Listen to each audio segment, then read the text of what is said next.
भारत देशामध्ये जो काही मनी आहे, अनक्लेम मनी ज्याला आपण म्हणतो, तो किती आहे? ॲज ऑफ डिसेंबर 2025 जर पाहायला गेलं तर जवळजवळ 1,00,000 करोड रुपये हे अनक्लेम मनी हे भारत देशामध्ये इंडियन बँक्स म्हणा किंवा इन्शुरन्स कंपनीज आहेत, म्युच्युअल फंड्स आहेत आणि ज्यांचे काही शेअर्स असतात त्याच्यावरती डिव्हिडंड मिळतो, तो पण अनक्लेम असं वर्षानुवर्षे पडलेला पैसा आहे, ज्याला कोणीच नॉमिनेट करत नाही. ठीक आहे.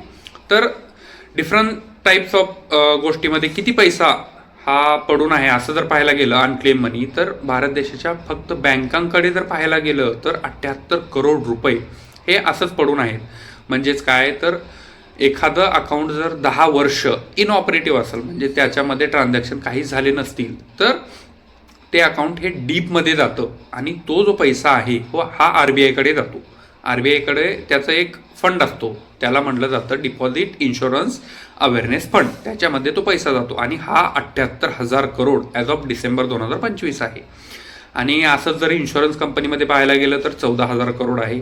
आणि अनक्लेम डिव्हिडंड्स म्हणजे आपण जर शेअर घेतलो त्याच्यावरती कंपनी आपल्याला डिव्हिडंड देते, तो जर पाहायला गेलं तर तो 9,000 करोडच्या जवळपास आहे. आणि म्युच्युअल फंड कंपनीकडे जर पाहायला गेलं तर 3,000 करोड हे अनक्लेम डिपॉझिट आहे.